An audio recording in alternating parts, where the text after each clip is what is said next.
성경에 보면은 하나님이 계시고 또 우리 인간을 어떤 관점으로 이제 얘기를 하는 여러 가지 관점이 있어요. 그 중에 많은 그런 관점이 있는데 단어로 표현됐죠. 성경에 우리를 예수님 믿고 예수님 믿는 사람을 뭐라고 얘기하냐면 하나님의 백성이다 이런 표현이 있어요. 하나님의 백성. 그리고 주님의 종이다 라는 표현이 있고, 그리고 그리스도의 신부다 이런 표현이 있고, 결혼관계로 비유를 하는 거죠. 그리고 주님의 군사다 이런 표현이 있습니다. 주님의 일꾼이다. 여러 가지 예수님 믿는 사람을 구원받은 성도들을 여러 가지 단어로 표현을 하는데, 군사, 신부, 일꾼, 종, 여러 가지 많이 나오잖아요. 근데 그 중에서 제일 좋은 거, 제일 지위가 높다고 할까요? 군사, 그러니까 지금 하나님과 우리의 관계를 단어로 이제 설명을 하는 건데, 우리가 하나님의 일꾼이다. 주님을 위해서 일을 하는 일꾼이다. 이런 관계를 설정을 하는 거죠. 그리고 예수님이 마치 신랑처럼 우리 인생을 이끌어 가신다는 그런 비유적 표현으로는 우리는 신부와 같은 관계다. 이렇게 이제 하나님과의 관계를 설명할 때 이런 이제 명칭들을 사용을 하는데, 그 중에서 제일 좋고 제일 높은 관계가 뭐냐면요. 성경에 나온 것 중에 제일 높은 거. 하나님의 자녀라는 표현입니다. 자, 우리 생각을 한번 해보세요. 종이 높을까요? 자녀가 높을까요? 그 관계에 있어서. 자녀가 최고 높죠. 내가 왕인데 내 명대로 싸우는 군인이 있어요. 주님의 군사가 높을까요? 주님의 자녀가 높을까요? 군사는 시키는 대로 하는 명령대로 싸우는 사람이에요. 자녀는 싸울 필요도 없어요. 그냥 아무것도 안 해도 뭐예요? 심지어는 엉망진창 실수를 해도, 종은 실수하면 어떻게 되죠? 혼나죠. 잘려요. 근데 자녀는 어때요? 실수해도, 무슨 일을 잘 못해도 그 존재만으로 그 관계가 유지돼요. 그래서 오늘 로마서에 그 내용이 나오는데, 우리 예수님 믿는 그리스도인이 하나님과 어떤 관계를 이제 생각을 해야 되냐. 정체성이라고 하죠. 나는 누군가? 나는 하나님 앞에 어떤 존재지? 하나님과 나 사이에 나는 어떤 관계로 나를 설명할 수 있지? 나는 어떻게 생각해야 되지? 내가 종처럼 굴어야 되나? 하나님 앞에? 아니면 내가 선교를 잘 맡았으니까 주님의 나라를 위해서 싸우는, 영적 전쟁을 하는 군인 같은 마음을 가져야 되나? 그게 다 포함이 돼요. 그런 요소들이 다 있어요. 근데 오늘 우리가 읽은 로마서 이 8장 뒷부분은 우리가 하나님의 자녀라고 말합니다. 그것에 대해서 쭉 한번 얘기를 해보겠습니다. 자, 14절부터 쭉 볼게요.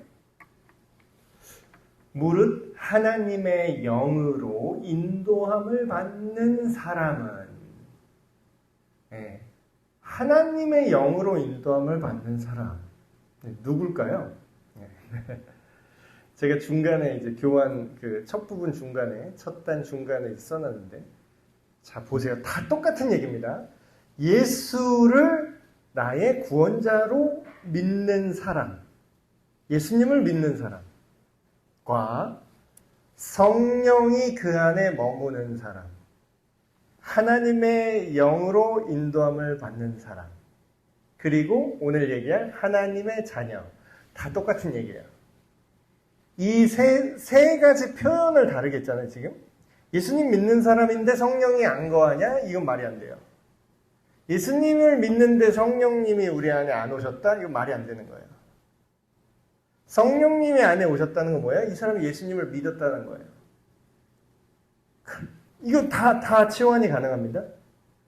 성령이 우리 안에 계신다는 건 무슨 뜻이에요? 그 사람이 하나님의 자녀가 됐다라는 거예요. 하나님의 자녀가 됐다는 건 뭐예요? 이 사람이 예수님을 믿는다는 거예요. 이 세 개가 지금 이 표현을 이렇게 세 개로 다른 것처럼 이제 성경에 표현이 나와 있지만 이 세 개는 사실상 하나입니다. 하나의 상태를 여러 가지 표현으로 바꾼 거예요. 그래서 이 틀이 됐던 그 책, 로마서 주석을 쓰신 팀 켈러 목사님이 이런 얘기를 해요. 이 세 개가 다 맞든지 다 없든지. 근데 하나라도 없으면 다 없는 거고요. 이 셋 중에 하나라도 안 되면 다 안 되는 거고, 하나라도 되면, 하나라도 있으면 다 있는 거예요. 그런 거죠. 그래서 오늘 14절에 이렇게 얘기하죠. 하나님의 영으로 인도함을 받는다. 여기서 말하는 하나님의 영은 결국 삼위일체적으로 말하면 성령님을 말하죠. 이걸 다르게 또 이 개념 그대로 바꿔서 읽어볼게요. 예수님을 믿는 사람은 곧 하나님의 자녀다. 똑같은 얘기예요. 다른 단어로 바꿔볼게요.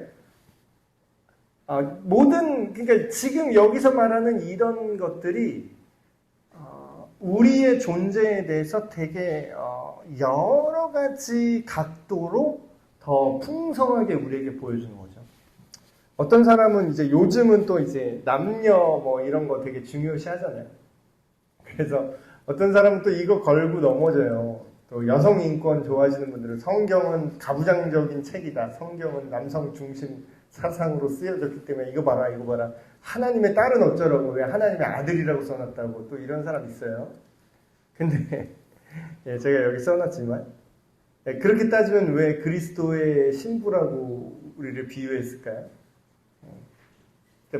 성경이 말하는 거는 성별에 정확하게 그걸 얘기한다기보다는 하나님의 아들이라고 표현을 했지만 사실상 하나님의 딸에게도 표현되는 그런 부분인 거죠.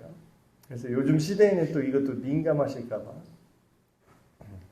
왜 아들이라고 표현했냐면 지금 로마 시대잖아요. 로마 시대 때는 이제 지금 바울이 이 뒤로 상속에 대해서 얘기를 하려고 해요. 상속. 하나님의 어떤 권한들을 그 자녀가 그걸 이어받을 것이다. 그걸 누릴 것이다. 이걸 이야기하는데 그 당시의 문화 상황에서 이 성경이 쓰여졌죠. 그러니까 어때요? 그 당시의 상속은 딸이 받아요? 아들이 받아요? 네. 아들이 받았어요. 그때는. 그래서 하나님의 아들이라고 표현을 한 거지. 오늘 또 오늘날에 또 이거를 잘못 이해하셨고, 그러면 하나님은 아들만 좋아하고, 딸은 구원 안 하시나? 이런 걸로 오해하시면 안 됩니다. 네.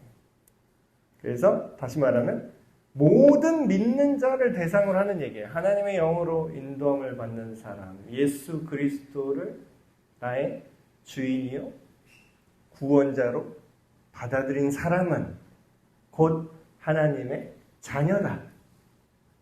그 자녀들한테 하는 얘기예요, 이제부터. 너희는 다시 무서워하는 종의 영을 받지 아니하고.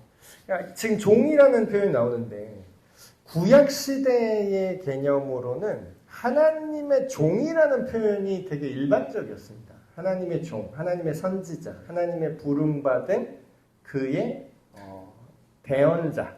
그래서 약간 도구적인 어떤 역할을 하나님이 시켜서 이걸 한다. 하나님이 나를 보냈다. 이런 개념이 되게 셌어요. 구약 시대는.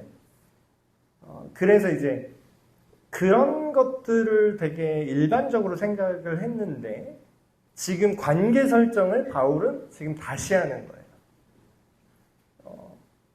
다시 무서워하는 종의 영을 받지 아니하고. 그러니까 종의 영성이 필요하긴 합니다. 하나님과 우리의 관계에 있어서 우리가 하나님의 종 되었음을 인식할 필요는 있어요. 왜냐하면 우리가 뭐라고 그러죠? 하나님을 주님이라고 부르죠. 그 얘기는 뭐예요? 종이 주인을 부르는 그 태도로 부르는 거예요, 사실. 그 주님이라는 단어의 그 뉘앙스는. 그렇다는 건 뭐예요? 내가 하나님을 조종할 수 없다라는 걸 인지하라는 거죠. 내 뜻에 하나님의 뜻을 어거지로 맞추는 게 말이 안 된다는 게 종의 영성. 그러니까 종으로서의 하나님과의 관계가 우리한테 필요한 이유 중에 하나입니다. 그게 필요 없다라는 게 아니에요. 근데 바울이 어떻게 하죠? 거기서 더 확장시켜요. 하나님 앞에 주도권을 올려드리는 종과 같은 모습도 있어야 되지만 그것이 갖는 한계가 있어요. 그건 뭐냐면 종은 두려움 때문에 일을 합니다. 그러니까 지금 뭐 노예제도가 폐지된 사회에서 우리가 살기 때문에 가장 비슷한 걸로 하면 고용인이라고 할게요. 내가 돈 주고 이 사람한테 월급을 줘요. 그럼 이 사람은 내가 시키는 걸 해야 돼. 그럼 뭐예요? 이 관계는 뭐죠? 내가 이 사람을 고용했기 때문에 이 사람은 어느 선을 지켜야 되고 그 두려움으로 어떤 면에서는 두려움이 작용을 하죠. 어떤 두려움이죠? 내가 이 사람 말을 안 들으면은 내가 여기서 잘리겠구나 하는 두려움. 그 잘리면 왜 두렵죠? 뭐 그냥 잘리면 되지, 잘라 이러잖아요. 자르면 되지, 자르셔 이러면. 잘리는 게 두려운 게 아니라 더 정확히 말하면 뭐가 두려운 거죠? 잘려서 돈이 없어서 굶을 내가 두려운 거예요. 그렇죠? 그러니까 어쨌든 그러니까 옛날의 노예제도에 비할 바는 아니지만 오늘날에도 어떤 그런 관계 안에 주종 관계가 있고 그런 가글 관계가 있고 그 안엔 뭐가 작용한다는 거죠? 두려움이 작용하는 거죠. 그게 긍정적인 두려움일 수도 있고 부정적인 두려움일 수도 있지만 그것이 없을 수는 없다는 거예요. 근데 뭐라고 얘기하죠? 종의 영이라고 표현한 거는 하나님과의 관계에 의해서 우리가 어떻게 행동할 수 있다는 거죠? 하나님이 이런 거예요. 이게 종의 영성입니다. 제가 예를 들어볼게요. 근데 실제로 이런 분이 있었어요. 실제로. 제가 싫어합니다. 어떤 분이 교회를 너무 잘 섬기시고 교회 봉사를 되게 열심히 하고 예배에 빠지지 않고 너무 잘 신앙생활을 잘 하시는 거예요. 근데 이제 또 그냥 마냥 잘했으면 제가 이 예를 꺼내지 않았겠죠. 근데 이분이 물론 잘 하셨어요. 잘 하셨는데 겉으로 보는 이분이 이제 교회 생활에 열심인 것과 그분이 어떠한 생각으로 이렇게 열심히 하는 건지는 다른 문제일 수 있죠. 그래서 제가 그 얘기를 들었더니 그분이 이런 얘기를 하더라고요. 어떤 얘기를 하냐면 내가 교회를 다니다가 주일날 예배를 계속 다니다가 하루 내가 그날따라 예배드리기가 너무 귀찮고 싫어서 하루 주일날 예배를 빠지고 놀러 갔다. 하루. 근데 놀러 가는 그날 바로 사고가 났다는 거예요. 바로 사고가 나서 자기가 이렇게 생각을 했대. 내가 주일날 예배도 안 드리고 그게 놀러 갔다고 하나님이 날 치셨구나. 무섭다. 그래서 그 다음부터 그 평생 동안 주일날 예배를 절대 안 빠졌다라는 거예요. 근데 옛날 시대에는 옛날 스타일 목사님들은 이걸 또 예화로 설교 때 얘기하면서 여러분 주님께 순종하셔야 됩니다. 어딜 주일날 예배 빠질 생각 하지도 마세요. 막 이렇게 저도 그런 설교를 들었거든요. 어릴 때 잘하면서. 근데 여러분 잘 생각해 보세요. 여러분이 주일날 물론 여러 가지 동기가 다를 수 있겠지만 그게 어쩔 수 없이 똑같이 주일 예배를 빠지더라도 사유가 되게 다양하잖아요. 근데 이제 어쨌든 지금 제가 대화를 나눴던 이분이 교회를 주일 예배를 한 번도 빠지지 않고 참석하는 이유가 내가 빠지면 또 교통사고 나서 하나님이 내 귓방맹이 때릴까봐 무서워서 이렇게 매주 안 빠진다면 이게 종의 마인드 아닐까요? 그러니까 근데 이제 그분이 또 잘못된 신앙이라는 건 아니에요. 그분이 그 이후에 하나님을 경험하고 그러니까 이게 이제 아다르고 어다른 건데 빠지지 않음으로 인해서 어떻게 살았죠, 이분은? 말씀을 계속 들을 수 있는 환경이 됐어요. 그래서 결과적으로 그분이 하나님을 뜨겁게 만나고 더 사랑하게 된 건 맞아요. 근데 그분이 그렇게 된 게 한 번도 안 빠졌기 때문에, 빠지면 혼날까봐 두려워서 나갔기 때문에, 교회를 다녔기 때문에 그분이 신앙이 성장한 거예요? 아니면 하나님의 말씀을 들을 기회가 많았기 때문에 성장한 거예요? 네. 그러니까 이걸 헷갈리면 안 된다고요. 그분이 결과적으로 좋은 신앙을 가진 거는 너무 감사하지만 그 동기가 그렇게 된 거는 종의 영이라는 거예요. 종의 영. 근데 바울은 뭐라고 해요? 우리가 더 이상 종이 아니다라는 거예요. 예수 그리스도를 믿는 우리는 종의 수준에서 있는 게 아니라 이제 우리가 새 영으로 거듭난 새 영은 뭐냐? 양자의 영이래요. 자녀의 영이죠. 근데 또 굳이 또 자녀라고 하면 또 훈훈한데 굳이 양아들이라고 해. 본 친아들은 아니라 그럴까 이렇게 생각할 수 있는데, 이게 바울이 일부러 양자라는 표현을 쓰는 겁니다. 지금 왜 양자라는 표현을 쓰냐면 우리가 이런 거예요. 자, 생각을 해보세요. 친아들은 그냥 처음부터 태생부터 금수저 물고 태어나는 거죠. 원래부터 그냥 자연스럽게 상속을 받아요. 친아들은. 친자녀는 그냥 당연히 상속을 받는 거예요. 근데 우리 인간과 하나님의 관계는 어떻죠? 원래 가만히 있었으면 상속을 받았을 텐데 누가 지금 박차고 나갔어요? 인간이 당신 내 아버지 아니에요, 꺼지세요 하고서 나온 게 이제 그 최초의 타락이잖아요. 모든 사람이 하나님 앞에 범죄를 저질렀어요. 근데 그거를 지금 어떻게 하신 거죠? 예수님이 다시 그 아들이 아니라고 하는 애를, 자녀가 아니겠다고 하는 애를 피값으로 사갖고 자녀로 다시 집어넣은 거예요. 호적에 다시 넣어버린 거예요. 그러니까 자녀가 아니게 된 애를 다시 자녀로 지금 넣어준 거죠. 그러니까 뭐라 그러는 거죠? 양자가 되었다라고요. 그럼 우리가 이걸 기억하라는 거예요. 니네가 하나님을 떠나 있었으나 그러나 하나님의 자녀가 아니었던 너희도 어떻게 했다고요? 다시 양자로 받아들여졌다는 거예요. 그러므로 우리가 아빠, 아버지, 그러니까 성경에 아바, 아버지 이렇게 부르는 표현이 나오는데 그 아바라는 발음으로 돼 있는 그 표현, 아람어일 거야 아마. 아람어, 히브리 아람어인데 그게 우리나라랑 되게 비슷하죠. 애들이 아버지를 부를 때 애들은 아빠라고 부르고 아버지라고 안 부르잖아요. 아빠, 아이가 아버지를 부를 때는 아빠라고 하는 것처럼 그 히브리 그 아람어 표현도 아바라고 부른대요. 이게 되게 스스럼 없이 자녀가 아버지를 부를 때 쓰는 표현, 아바. 그래서 성경에 그 표현을 해서 이제 찬양에도 아바 아버지 이런 표현 나오는 게 그런 내용인데, 그래서 이 표현이 되게 중요한 겁니다. 우리가 하나님의 자녀가 되었다. 근데 그 근거가 어딨냐? 성령이 하나님이시죠. 성령님께서, 하나님이신 성령님께서 친히 직접 우리의 다시 새롭게 깨어난 영과 더불어서 함께 우리가 하나님의 자녀인 것을 증언하신대요. 증언. 어떻게 증언해요? 그러니까 이런 거예요. 저는 이제 옛날에는 이게 무슨 말인지 잘 이해를 못했거든요. 근데 이제 가끔가다 그런 분들 계세요.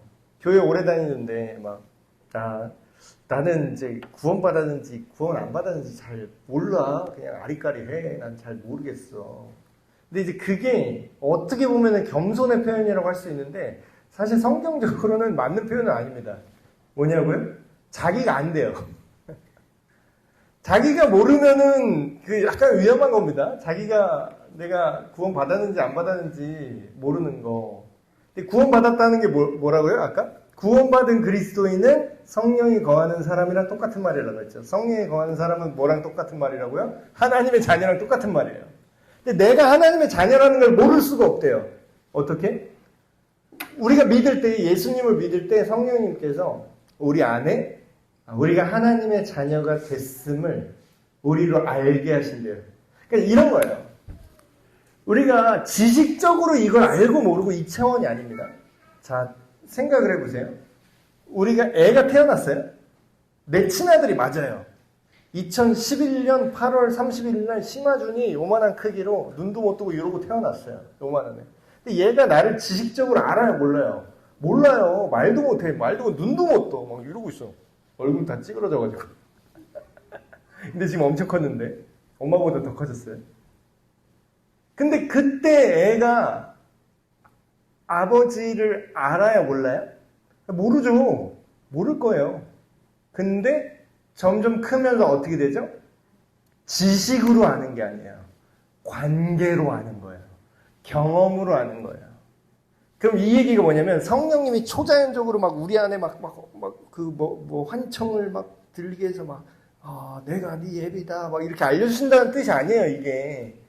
그게 아니라 우리 안에 성령님이 거하시면 우리 안의 삶 속에서 내가 하나님이 나를 다시 살게 하셨구나. 하나님이 나를 지으신, 나를 존재적으로 창조하신 그 전능자가 내 아버지가 되어주셨구나라는 거를 점점 알 수밖에 없다라는 거예요.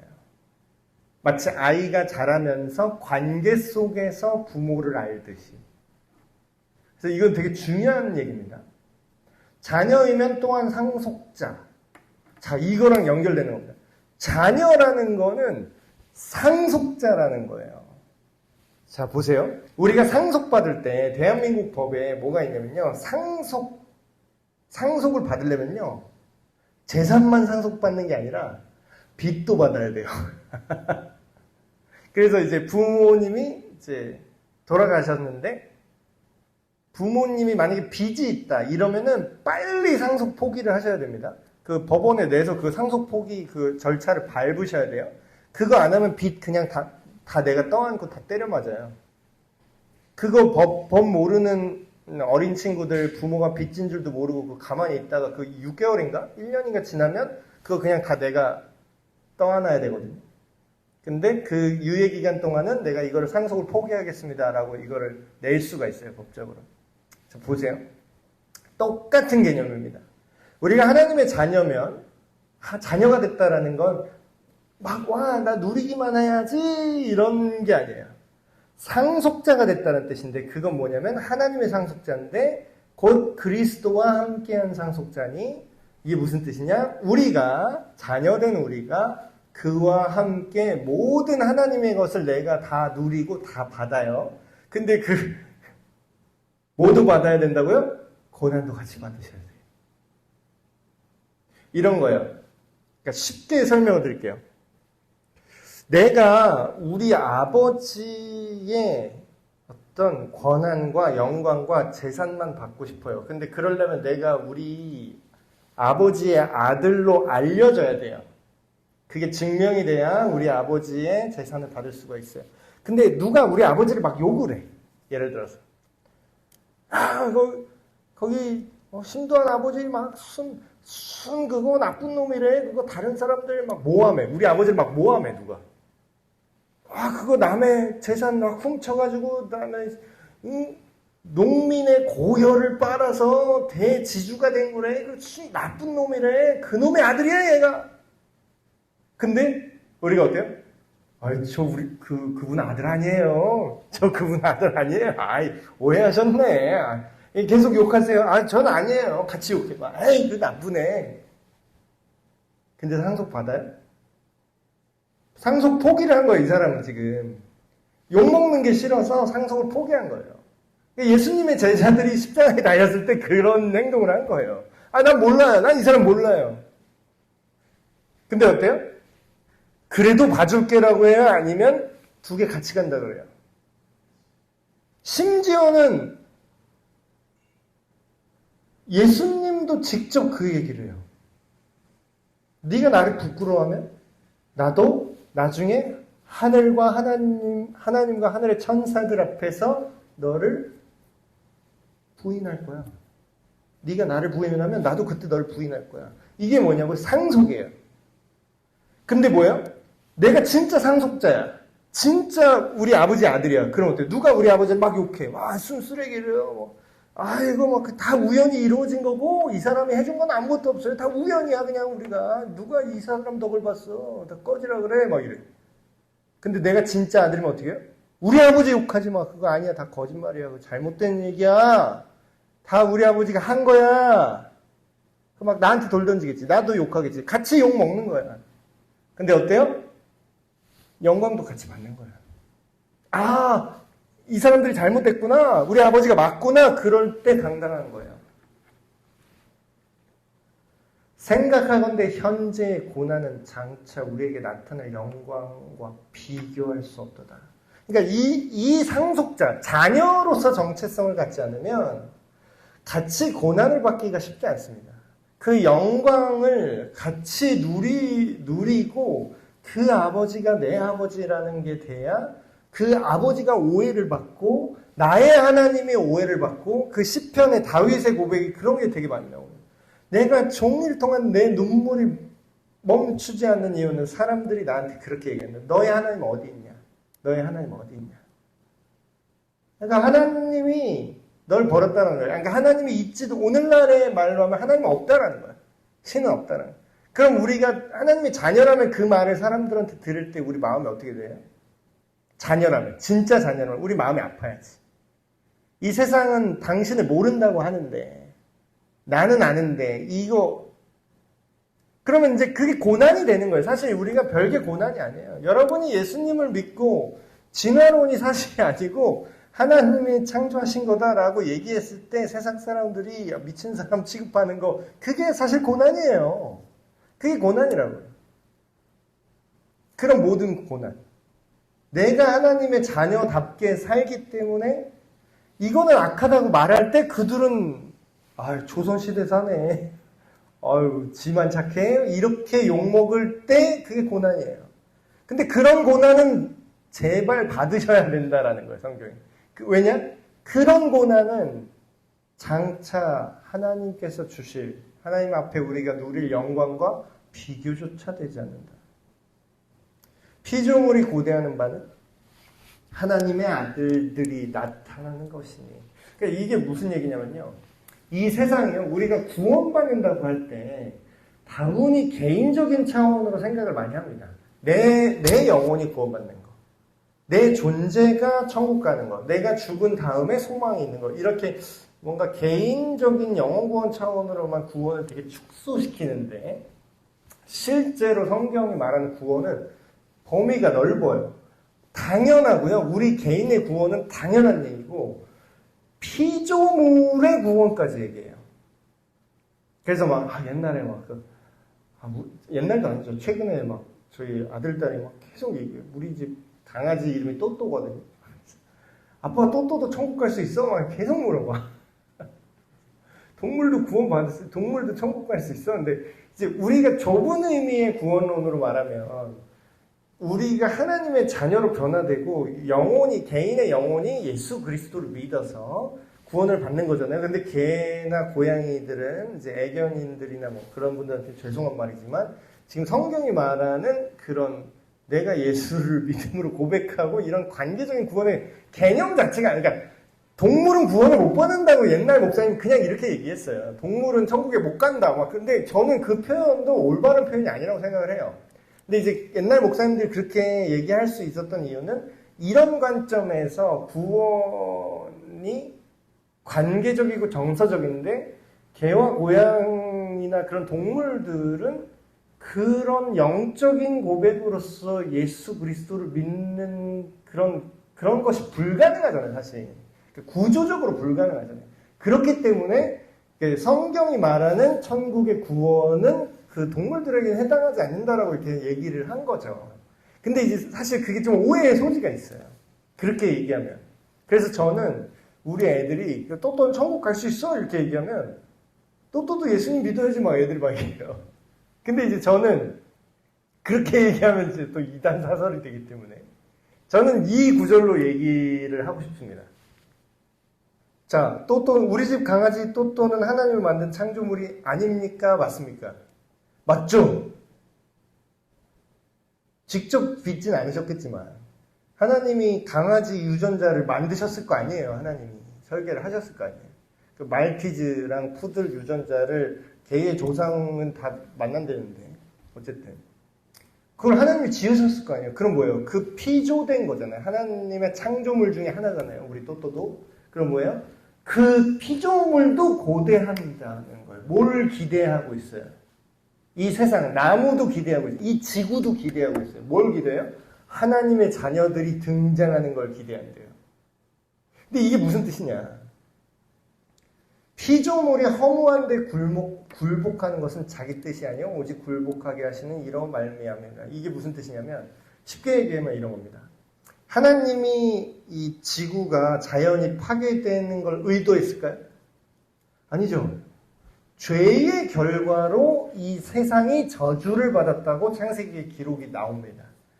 아담과 하와가 죄를 범한 그 죄의 결과로 이 모든 땅도 저주를 받아 엉겅퀴를 내고 독초가 생기고 독충이 생기고 악한 일들이 벌어지기 시작하는 거죠. 사자가 육식 동물이 생겨서 서로 약육강식의 세상이 되고, 그걸 뭐라 그래요? 피조물이 죄의 결과로 원래의 하나님의 설계의 그 충만하고 아름다움에 비하면 허무하게 됐다라는 거예요.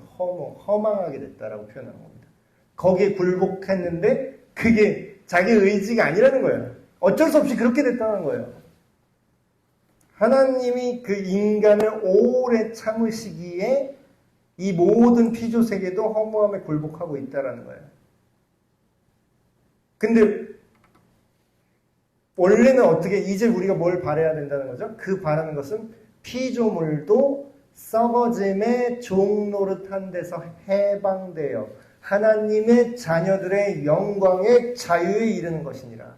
자, 모든 전국의 애견인들, 모든 크리스찬 중에서 동물의 구원에 대해서 내 사랑하는 반려견, 반려묘의 구원에 대해서 썸네일 이거 뽑으면 되겠네. 반려견의 구원에 대해서 전전긍긍하셨던 분들, 제가 신학적 해석의 여지를 지금 열어드리겠습니다. 피조물도 그걸 원한다고요. 우리 또또도 그걸 원하고 있지. 뭘 원해요? 원래 하나님이 지은 개의 모습대로 회복되는 것. 생각을 해보세요. 이게 거룩한 상상력을 우리가 좀 해야 돼요. 자, 지금 우리 인간이 원래 죽게 창조됐을까요? 계속 살게 창조됐을까요? 반영구적으로 창조됐죠, 인간이. 하나님과 올바른 관계를 유지하는 조건 하에서. 그 얘기는 뭐예요? 다른 피조물도 지을 때, 태양이 좀 있다가 터져서 없어져야지, 이렇게 하나님이 설계를 했을까요? 그럼 뭐예요? 개를 딱 만들어 놓고, 넌 한 15년만 살다 죽어라, 이렇게 지었을까? 하나님이? 저는 개인적으로 그거에 동의할 수 없습니다. 하나님이 보시기 좋았는데 이게 피조물을 어떤 방식으로 유지하셨을지는 지금처럼 식물이 죽고 다시 자라고 죽고 다시 자라고 새로 태어나고 뭐 이렇게 하실 수도 있겠죠. 근데 인간도 똑같잖아요. 인간도 지금 죽고 다시 태어나고 그 후손이 태어나고 태어나잖아요. 그럼 우리가 동물이랑 다를 게 뭐죠? 수명의 길이만 좀 차이 있지. 똑같잖아요, 원리가. 근데 그 원리가 어떻게 생긴 거예요? 죄의 결과로 생긴 거예요. 나는 죽고 내 자식이 태어나고 살고 후대만 살고 나는 죽는 개념은 하나님의 원래 설계에 없었다는 거예요. 그럼 뭐예요? 바라는 건 뭐예요? 피조물도 썩어짐의 종노릇한 데서 해방된다. 죽음으로부터 해방되기 원한다. 이 죄의 결과로부터 해방되기 원한다. 그래서 이제 돌아오는 주일날 제가 설교할 건데 이사야서에 그 말씀이 나옵니다. 그날에는 사자가 소처럼 풀을 먹을 것이고 이리와 양이 사이좋게 같이 먹을 것이다. 말이 안 되죠. 지금 기준으로. 어떻게 그래? 근데 하나님의 설계는 그랬대요. 그러니까 구원은 인간만 받는 거예요. 이렇게 말하면 예수님을 믿어서 전인격적으로 하나님의 자녀가 되는 이 구원은 인간한테 한정되는 게 맞습니다. 근데 지금 뭐예요? 피조 세계의 구원은 인간한테만 해당되는 겁니까? 모든 하나님이 지으신 모든 것들이 원래 초기에 하나님이 보시기에 좋았던 그 상태로 회복되는 것도 뭐예요? 구원이에요, 그것도. 그렇게 따지면 뭐예요? 우리 집 또또는 구원 받아요? 지옥 가요? 우리 집 또또는 구원 받는 거예요. 근데 막 우리가 예수님을 믿어야 돼, 안 믿어야 돼, 이런 차원에서는 제가 우리 애들한테 이렇게 설명해요. 또또는 깍두기야, 깍두기. 또또가 구원받는 건 뭔지 알아? 우리가 복음을 열심히 전해서 이 날이 오면은 또또도 구원받는 거야. 이런 얘기는 아마 해준 목사님이 없을 것 같은데, 동물의 구원의 문제에 대해서는 이렇게까지 자세하게 얘기한 목사님 제가 못 본 것 같고. 쭉 보겠습니다. 피조물이 다 이제까지 함께 탄식하며 함께 고통을 겪고 있는 것을 우리가 아느니라. 피조물도 고통을 받죠. 인간이 개장수가 나타났잖아요. 된장 발라? 하면서 이제 걔도 원래 이제 그러니까 모든 피조물이 다 고통을 겪고 있어요. 지금 사실. 원래 인간 육식 안 했던 거 성경 기록 보면 아시죠? 원래 인간 육식 안 했습니다. 육식 안 해도 수복할 수 있는 유전 형태를 갖고 있었던 것 같아요. 초기의 인류는. 근데 노아의 홍수 이후에 어떤 영양소가 자연적으로 합성되는 게 대기 상태가 파괴됐는지 어땠는지 몰라도 그 이후부터 육식을 하라고 허용하십니다. 그럼 뭐예요? 육식의 결과로 닭이 이제 그렇게 닭장에서 알만 낳고 사실 되게 비참한 거예요. 그렇죠? 동물 입장에서도. 그래서 요즘은 좀 동물 복지라고 하는데 넓게 키워서 잡아먹는다. 근데 이제 복지라는 복지인데 결국 뭐예요? 잡아먹기 위한 복지잖아. 근데 결국 뭐예요? 닭이 구원받는 뭐예요? 치킨이 안 되는 게 구원이야. 그러니까 우리가 물론 제가 이제 치킨 육식을 하면 안 된다는 뜻이 아닙니다. 교리적으로 육식을 하면 안 된다 그런 말이 아니라 진짜 피조 세계가 구원받는 거는 우리가 더 이상 그런 무엇인가를 죽이고 무엇인가를 억압해야만 생존할 수 있는 구조 자체를 없애겠다라는 거예요. 근데 지금은 불가능합니다. 이 하나님 나라가 완성될 때만 가능한 거예요. 피조 세계가 이때까지 함께 탄식하며 함께 고통을 겪고 있는 걸 우리가 안다. 지금 지구가 아파요 이러잖아요. 지금 바다에 엄청 쓰레기 엄청 많고. 그뿐 아니라 또한 우리 곧 성령의 처음 익은 열매를 받은 우리까지도 속으로 탄식하여 양자될 것 곧 우리 몸의 속량을 기다리느라. 우리가 죄의 결과로 이렇게 고통받는데 누가 대신 그거를 지불해 줬다라는 거예요. 이렇게 속죄함 받았다, 속량했다라는 거죠. 그걸 기다린다는 거예요. 그렇게 되면 우리가 양자가 될 수 있으니까. 종이 아니라 더 이상 죄의 종이 아니라 하나님의 자녀가 됩니다. 우리가 소망으로 구원을 얻었음에 보이는 소망이 소망이 아니니 보는 것을 누가 바라리요. 만일 우리가 보지 못하는 것을 바라면 참음으로 기다릴지니라. 이 날을 기다린다는 거죠. 그 만물이 회복되는 그 날을. 이와 같이 성령도 우리의 연약함을 도우시나니 우리는 마땅히 기도할 바를 알지 못하나 오직 성령이 말할 수 없는 탄식으로 우리를 위해 친히 간구하십니다. 이 구절 정말로 좋은 구절입니다. 정말로 위로가 되는 구절인데 인도하심이 있어요. 자, 여러분 우리가 같은 그리스도인으로서 자주 실수하는 말이 있어요. 자주 실수하는 말. 물론 되게 좋은 의도로 한다고 하는 말인데 되게 사람들에게 상처를 주는 말이 종종 있어요. 어떤 말이냐면 무슨 안 좋은 일을 겪었어요? 그러니까 잘 모르겠으면 그냥 말을 하지 않는 게 제일 좋은 선택인 것 같아요. 너무 가슴 아픈 일을 겪었어요. 누가 와고 위로를 합시고 이런 얘기를 해요. 그래 힘들지. 기도 열심히 해야겠다. 기도하는 게 나쁩니까? 좋습니까? 네, 좋은 거죠. 좋은 거예요. 근데 성경에 그런 말이 있습니다. 잠언에 그런 말이 있어요. 친구를 만나서 인사하는 게 좋은 겁니까? 나쁜 겁니까? 좋은 거죠. 축복의 말을 하는 게 좋은 겁니까? 나쁜 겁니까? 좋은 거죠. 근데 새벽 5시에 친구 집 문을 두드리면서 축복의 말을 해준다면 아우 꽝꽝꽝 아우 두아나 축복한다 사랑한다 꽝꽝꽝꽝 아주 그냥 아침부터 축복의 말이 꼭 해주고 싶어서 내가 이 새벽에 굳이 와가지고 네 문을 두드리면서 이 축복의 말을 내가 전한다 사랑한다 축복한다! 꽝꽝꽝꽝. 그래서 잠언에 뭐라 그래요? 저주라고요, 그건. 그건 축복이 아니라 그래요. 기도하는 거 누가 나쁘다고 합니까? 마음이 다 갈기갈기 찢어져서 하나님 왜 이러세요, 내 인생? 하나님, 이 큰 상실감이 있잖아요. 상실감 느끼잖아요. 상실감 느끼는 게 죄입니까?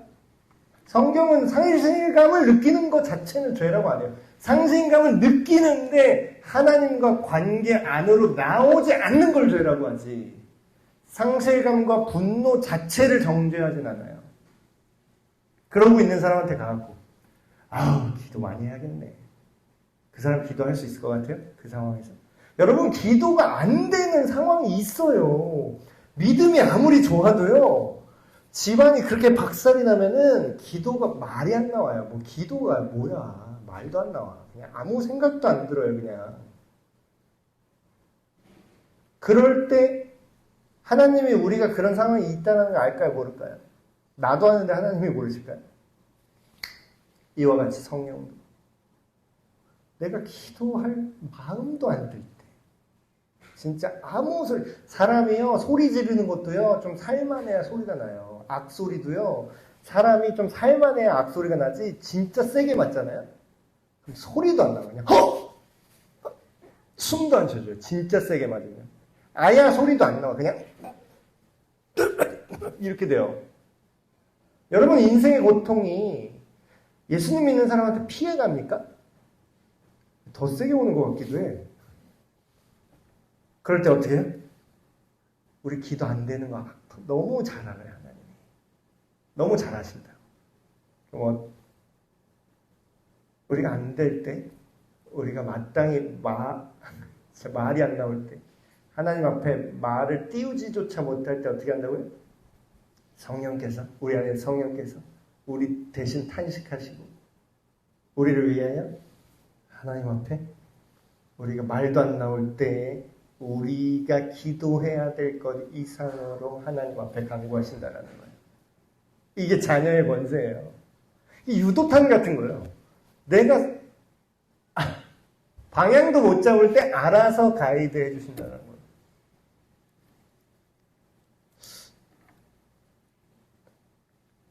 마음을 살피시니까 성령의 생각을 하시나니 이는 성령이 하나님의 뜻대로 성도를 위하여 간구하십니다. 어떻게 보면은 내가 맨정신으로 하는 기도보다 더 정확하고 더 좋은 기도를 하실 수 있습니다. 내 맨정신으로 하는 것보다. 성경에 그런 말이 있어요. 하나님의 영 이외에 누가 하나님의 마음을 알겠냐. 그러니까 성령님은요, 하나님의 그 정신 그 자체예요. 하나님의 생각 자체라고요. 성령님이 하는 생각이 하나님의 생각입니다. 근데 그 하나님이 나를 위해서 하나님한테 기도하는 것만큼 정확한 게 있을까요? 나보다도 내 상황을 더 잘 파악해서 하나님께 가장 최고의 가장 좋은 대화를 시작하시죠. 그 얘기를 하는 거예요. 성령께서 간구하신다. 우리가 알거니와 그러니까 하나님의 인도하심을 이렇게 이제 요약을 하는 겁니다. 성령님의 그 간구하심을 연결해서 우리가 알거니와 하나님을 사랑하는 자. 저는 이 표현을 되게 좋아해요. 주님께 충성하는 자가 들어갔으면 이렇게 은혜가 안 됐을 것 같아요. 우리가 얼마나 살면서 얼마나 충성할 수 있어요. 충성하는데 그게 상대적인 거지 절대적으로 충성을 할 수 있을까요? 우리가 하나님 앞에. 하나님의 군사는 하나님께 충성하는 자에게 이렇게 했으면 그렇게 은혜가 안 됐을 것 같아요. 뭐라고요? 하나님을 사랑하는 자. 곧 그의 뜻대로 부르심을 입은 자. 이게 되게 중요한 겁니다. 내가 사랑한다고 또 되는 게 아니에요. 내가 사랑한다고 착각하는 사람 되게 많아요. 자기는 하나님을 사랑하는데 근데 자기 방식으로 사랑해. 어떻게 사랑해요? 우상을 사랑하듯이 하나님을 사랑한 사람이 있을까요? 없을까요? 있어요. 그러니까 이게 되게 무서운 거예요. 다른 종교 믿는 게 아니라니까 기독교야. 뭐 이 사람이 절 가서 예배드리지 않아요? 교회에 나와서 예배드려. 근데 동기가 다른 거예요. 종교 중독입니다. 종교 중독. 자기 방식대로 하나님을 사랑해요. 자기 방식대로. 이 사람은 어떻게 생각하는지 아세요? give and take. 내가 그 기독교의 삼위일체 하나님에게 내가 이만큼 공을 들이면 이분이 나를 외면할 수 없을 거야. 내가 이만큼 헌금으로 조지면 이 하나님도 나를 외면할 수는 없을걸? 예를 들어서 이런 식으로. 아니면 뭐 돈 없는 사람이 이렇게 할 수 있겠죠. 내가 여기다가 내 인생을 이렇게 처발처발 바르면, 그러니까 이게 더 헷갈리는 거예요. 왜냐면 겉모습만 보면요, 진짜 예수님 믿고 하나님 사랑하는 사람이랑 별 차이가 안 나요. 왜냐면 사랑하는 사람의 특징이 또 충성과 헌신으로 나타나는 게 맞으니까. 근데 어때요? 그 사람과 하나님은 알죠. 그 동기가 어떤 건지. 근데 자칭 하나님을 사랑하는 것 같지만 그 사람은 뭘 사랑하는 거죠? 하나님의 얼굴을 구하는 게 아니라 하나님의 손을 구하는 거죠. 내가 이만큼 하나님께 드리면 하나님한테 얻어낼 게 있다라는 마인드예요. 이거는 뭐야? 자녀의 마인드가 아니죠. 그러니까 이런 거랑 딱 잔절해서 뭐라고 딱 단서를 붙어요? 그의 뜻대로 부르심을 입은 자. 하나님이 부르신 자만 하나님의 자녀가 될 수 있죠. 그러니까 내가 정말로 예수님을 믿는 사람은 내가 믿은 것 같잖아요. 근데 또 뒤집어서 생각하면 하나님이 날 부르신 거예요. 하나님 말. 나 아닌데요? 저 예수님 제가 믿기로 결단했는데요? 아, 그러세요? 그럼 그 예수님은 어디서 얘기 들으셨을라나? 그 결단한 그 얘기는 누구한테 들었을 거 아니야? 아닌데요? 아무한테 안 듣고 혼자 성경에서 내가 성경에 있다서 결단한대요? 그 성경은 직접 쓰셨나 보죠? 그 성경은 누가 당신 손에 쥐어지게 했을까요? 하나님의 선물이라는 거지. 그의 뜻대로 부르심은 입은 자에게는 한정이에요, 한정. 이거 되게 조건절입니다. 국어 문법적으로만 생각해도 틀리지 않아요? 보세요. 하나님을 사랑하는 자랑 그의 뜻대로 부르심을 입은 자는 지금 동격이에요. 같은 얘기예요, 지금. 그럼 이 사람의 한정해서 어떻게 된다고요? 모든 일이, 그 사람이 했던 모든 실수, 그 사람이 겪은 모든 아픔, 그런 거 좋은 일은 아니죠. 싫죠, 솔직히. 고난 받기 좋은 사람. 할 수만 있다면 피하고 싶지 않으세요? 여러분 요셉처럼 만들어준다면 받을래요? 일단 인신매매 한번 당하시고 깜빵 생활 한 몇십 년 하시고 받을래요? 그 인생? 아, 나는 그거 알면 못 받을 것 같아. 난 총리 시켜준다 그래도 그거를 받으라고 하면 그걸 받고 하라고 난 못할 것 같아. 근데 어때요? 그렇게 우당탕탕 인생 넉마주의 막 다 상처받고 배신당하고 막 난리치고 인생 막 그랬는데 어떻게 해요? 그 모든 게 다 합력할 결국에는 하나님의 선을 당신의 인생에서 이루신다는 거예요. 이게 구원의 신비입니다. 이게 구원의 깊은 의미예요. 하나님이 미리 아신 자들을 또한 그 아들의 형상을 본받게 하기 위하여. 이것도 목적절이죠. 잘 보세요. 예수님만 믿으면 인생 장땡이라고 생각하는 사람이 너무 많아요. 근데 이제 물론 결론적으로 맞죠. 결론적으로는. 요셉도 결론은 좋게 나왔잖아. 근데 뭐예요? 예수님을 우리에게 주신 이유, 우리를 구원하신 이유, 우리를 하나님의 자녀가 되게 하신 이유가 뭐라고요? 그 아들의 형상을 본받게 하기 위해서 구원하셨다는 거예요. 그럼 뭐예요? 죄로부터 구원받았다는 거는 천국에만 그냥 들어보내는 티켓팅을 했다는 뜻이 아니라 뭐예요?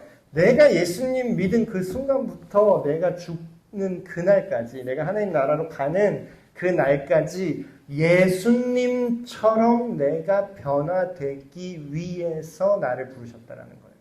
그러니까 이 구원은 사람들이 생각을 잘 못해요. 이는 그로 많은 형제들 중에서 맏아들이 되게 하려 하십니다. 예수님이 모든 피조물과 우리가 하나님의 자녀가 된다는 것과는 결이 다른 하나님의 독생자라는 표현을 쓰죠. 하나님의 아들이라고 했을 때. 근데 우리가 그 유일무이한 하나님의 아들, 그 하나님이신 예수님의 형상을 본받는다라는 것은 우리의 구원이요, 예수님의 선하심을 닮아가는 것까지 구원에 포함된다는 거예요. 쉽게 말할게요. 천국 갔는데 내가 쉽게 화가 나. 천국 갔는데 내가 쓸깔이 있어서 천국에 같이 사는 애 뺨을 막 때려, 내가. 그럼 그게 천국이 아니라는 거예요.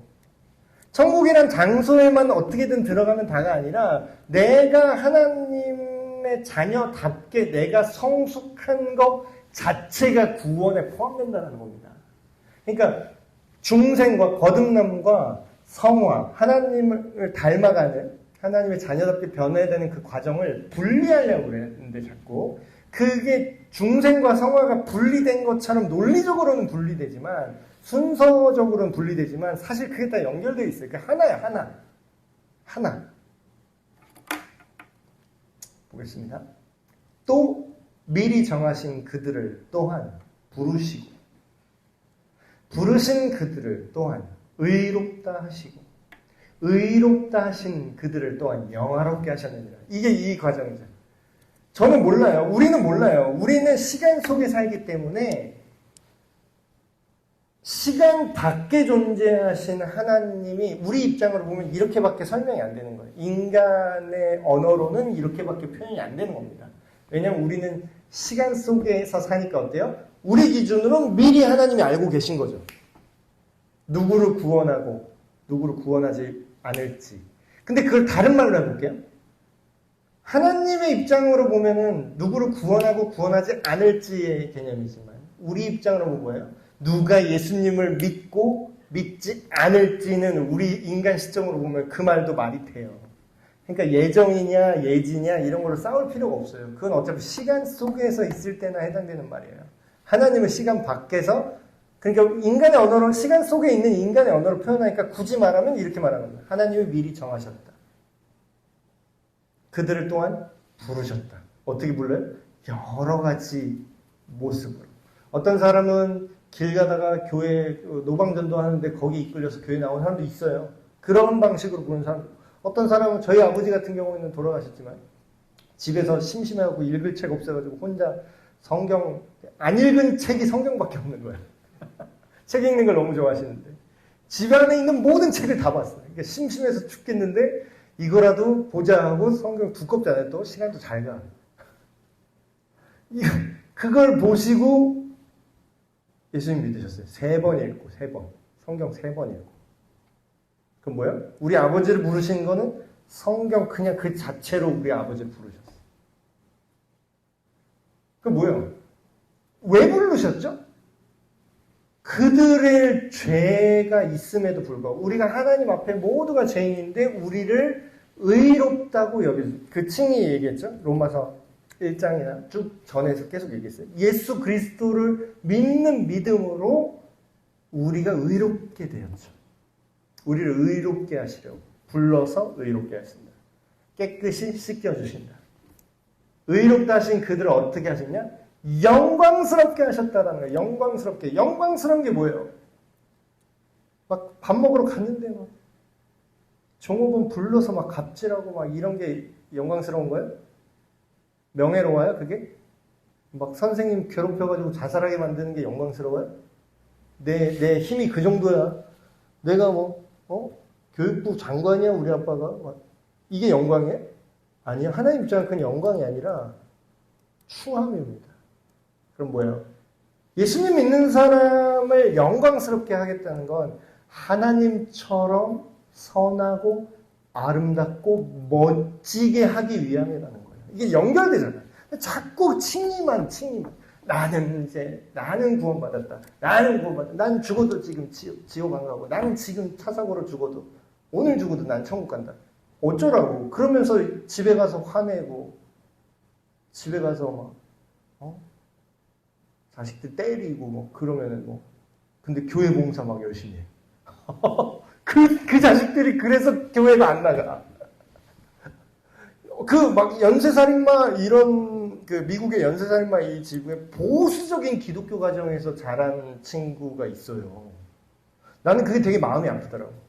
그 부모가 예수를 겉모습만 믿은 거야. 진짜로 하나님의 자녀가 뭔지를 이해를 못한 거예요. 보수적으로 막 성경 못 외우면 막 밥도 안 줬대. 맨날 때리고 막 그래. 그러니까 얘가 커서 어떻게 돼요? 기독교의 증오가 생긴 거야. 그래서 악마 숭배자가 됐어. 얘가. 연쇄살인마가 됐어. 그건 뭐예요? 영화롭게 된다라는 것과 칭의를 분리하면 그렇게 됩니다. 전혀 영광스럽지 못한 삶을 산 거예요. 교회만 열심히 다녔지. 그런즉 이 일에 대하여 우리가 무슨 말 하리요? 만일 하나님이 우리를 위하시면 누가 우리를 대적하리요? 이걸 누가 의도하고 누가 부르시고 누가 설계한 거죠? 우리의 모든 사람의 구원을? 내가 예수님 믿어서 된 것 같죠? 아니라고요. 아니라고. 하나님이 우리를 위해서 이런 일을 하셨어요. 예수 그리스도를 십자가에 돌아가시게 하시고 부활하시고 하늘에 오르사 다시 그날에 오신다고 하셨어요. 하나님이. 그럼 뭐예요? 하나님이 우리를 구원하기를 원하신다는 거예요. 전능한 자가 그 힘센 분이 그걸 원하세요. 우리가 하다못해 인간 세상에서도 뒷배가 저기 청와대래 하면 우리가 벌벌 떨죠. 선생님들 막 뒷배가 교육청이래. 뒷배가 교육부 장관이래. 교육감이래. 감사하는 교육감이래. 막 이러면 이제 난리 나지. 하다못해 뒷배가 인간 중에 그런 뒷배라도 우리가 두렵지 않고 갑질을 하는 이 판에 누가 우리 뒷배라고요? 하나님이래. 그런 거예요. 누가 우리를 죄악으로 끌고 가겠냐라는 거예요. 죄악으로 끌려가는 건 뭐예요? 강제로 끌려가는 게 아니에요. 내가 낚여서 끌려가는 거지. 내가 유혹에 넘어가서 내가 동의해서 가는 거지. 강제로. 어떤 사람은 이런 사람도 있어요. 내가 하나님을 사랑하는데 사탄이 나를 강제로 죄악으로 끌고 가면 어떡하지? 그거 못한다고. 그러니까 사탄이 그러면 하나님한테 바로 빗방맹이 맞아. 못해요? 그럼 사탄이 하는 건 뭐예요? 우리 꼬시는 거. 네가 직접 하면 하나님도 네가 직접 하는 건 냅두거든. 그러니까 그 포인트를 잘 이해하셔야 돼요. 누가 우리를 대적할 수 있어요? 뭐 안 된다고. 얘기했잖아요. 그 하늘의 천사도 그 어떤 권세도 어떤 사탄 할아버지가 와도 안 된다. 하나님이 우리를 구원을 하기를 원하시니까. 자기 아들을, 되게 논리적으로 얘기합니다. 자기 아들이신 예수님도 안 아까워하시고 우리 모든 사람들을 위하여 십자가에 죽기까지 내주셨어요. 그분이. 근데 그러면 그분이 아들도 아끼지 않았는데 그 아들과 함께 그 하나님 나라의 모든 선하고 좋은 것들, 그것들을 우리에게 상속시켜주지 않겠냐라는 거예요.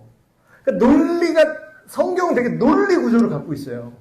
되게 논리적이지 않아요? 생각을 해보세요. 막연하게 하나님 날 버리면 어떡하지? 막 이런 사람들. 이 구절 붙드세요. 이걸 읽으세요. 상식적으로 생각을 해보자고요. 자기 아들을 죽기까지 우리를 안 아까워하고 우리를 사랑하시고 우리를 구원하기 원하셨던 분이 우리를 버릴까?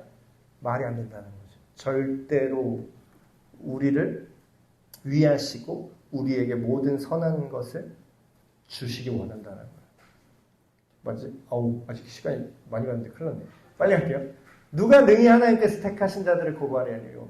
의롭다 하신 이는 하나님이시니. 누가 정죄하리요? 죽으실 뿐 아니라 다시 살아나신 이는 그리스도 예수시니.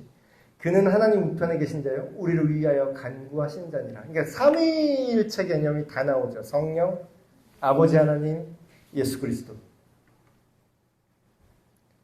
누가 우리를 그리스도의 사랑에서 끊으리요? 환난이나 곤고나 박해나 기근이나 적신이나 위험이나 칼이라. 아까 제가 했던 얘기죠. 그 어떤 어려움들 기록된 바 우리가 종일 주를 위하여 죽임을 당하게 되며 도살당할 양같이 여김을 받았나이다 함과 같아. 여러분 우리 인생이 이래요. 나를 집어삼킬 것 같죠. 내가 망할 것 같아요. 근데 그건 내 느낌이고 그렇게 보이게 만들어요. 이 악한 영은 그걸 유도해요. 무섭지? 겁을 주는 거예요. 우리를 겁을 주는 거예요. 무섭지? 죽을 것 같지? 하나님 없는 것 같지? 그러니까 버려. 이러고 있는 거야. 겁을 주면서 우리가 신분이 이미 하나님의 상속자인데 상속 포기하라고 자꾸 겁주는 거지. 근데 포기하는 방법이 있어요. 내가 포기하면 돼요. 근데 하나님이 그거를 원한다는 건 하나님 편에선 취소가 안 돼. 사탄도 하나님을 취소시킬 수는 없어요. 근데 사탄이 우리를 죽이는 유일한 채널이 그거예요. 내가 직접 포기하게 하는 거. 근데 직접 포기하라 그래요? 지금 바울이 포기할 이유가 없다 그래요. 포기할 이유는 없어. 그냥 상속을 받아들이면 돼. 그러나 이 모든 일에 우리를 사랑하시는 이로 말미암아. 내 의지로 승리한대요? 내 도덕성으로? 내가 주일 예배 안 빠지면? 종교적인 열심으로? 아니요. 뭐 때문에 가능하다고 이게 구원이? 우리를 사랑하시는 이로 말미암아. 우리가 어떻게 이긴다고? 겨우 이길 것 같죠? 겨우 죄를 이겼어. 야. 아니요, 넉넉히 이긴대. 넉넉히. 내가 확신하노니 사망이나 생명이나 천사들이나 권세자들이나 현재 일이나 이거 되게 전 위로되던데. 여러분 지금 어떤 일 겪으세요? 여러분 지금 힘들잖아. 지금 힘든 일 있죠. 지금 걱정되는 거 있어요, 없어요, 우리? 지금 여러분을 두렵게 하는 뭐가 있잖아요. 노후. 나 노후 대비 안 되는데 어떡하지? 노후에 나 뭐 먹고 살지? 이런 거. 우리 지금 일, 현재 일. 지금 내가 병 들었는데 이거 어떡하지? 지금이에요, 항상. 내 두려움은 지금 찾아오죠. 근데 뭐라고요? 현재 일이나, 장래 일이나, 우린 장래를 걱정하잖아, 또. 장래 어떡하지? 앞으로 이러면 어떡하지? 젊은 친구들 이거 걱정하죠. 앞으로 내가 좋은 학교 못 가면 어떡하지? 대학 떨어지면 어떡하지? 나 직업 취직 못하면 어떡하지? 현재 일이나 장래 일이나 능력이나 높음이나 기쁨이나 저 높은 분들 다른 어떤 피조물이라도 모든 삼라만상 다 어때요? 우리 주 예수 그리스도 안에 있는 하나님의 사랑에서 끊을 수 있다 없다? 절대 안 돼. 말도 안 돼. 그 얘기를 하는 거예요. 엄청난 확증이에요. 엄청난 확증. 증거 있어요? 예수님의 십자가가 증거예요. 그럼 뭐예요? 우리가 두려워하는 일, 그 일이 일어나겠죠. 우린 두려움과 싸워야 됩니다. 직장 열심히 하셔야 돼요. 돈 열심히 벌 궁리하셔야 돼요. 그걸 하지 말라는 게 아니에요. 그 현재와 미래의 어떤 걱정과 싸우셔야 되는 건 맞아요. 근데 두려워할 필요가 있다? 결론적으로 두려워할 필요는 없다는 거예요. 그러니까 우리가 이길 수 있는 거예요. 요셉이 인신매매 당해도 억울하게 능력 쓰고 깜빵 생활해도 이거 못 끊으니까 이거 믿고 이거 붙잡으면 살 수 있다는 거예요. 그리스도의 생명은 이겁니다. 예수님을 믿는 그리스도인의 삶은 이런 거예요. 자, 오늘 기도 시간이 많이 갔지만 이 두 가지 기도 제목 가지고 함께 기도하고 마치겠습니다. 첫 번째 기도할 제목은 우리의 정체성이에요. 우리가 예수님을 믿는 그 믿음 안에서 우리가 하나님의 자녀가 되었다. 그냥 자녀가 된 게 아니라 상속자도 되었다. 하나님의 영광과 하나님의 그 선함과 그 하나님의 지혜까지 같이 이어받고 그걸 닮아갈 거라는 거예요. 죽은 다음에 천국 가서 갑자기 뿅 그때만 되는 게 아니라 지금부터 내가 하나님의 상속자 수업을 하는 거예요. 경영 수업을 하는 거예요. 하나님의 상속자가 돼서. 하나님처럼 사랑하는 법을 우리가 배우는 겁니다. 그걸 우리에게 알게 하여 주시옵소서. 두 번째 기도 제목은 그 무엇도 우리의 걱정, 우리의 고통, 우리의 미래의 걱정, 우리의 상황, 그 무엇도 우리를 향하신 하나님의 사랑에서 우리를 끊을 수 없다. 그것을 잊지 말게 하여 주시옵소서. 자꾸 이걸 잊어버려요. 무서워. 내가 예수님 믿는데 어떻게 하지? 나 어떻게 살지? 근데 그 두려움은 하나님이 주는 게 아니에요. 세상이 주는 거요, 사탄이 주는 겁니다.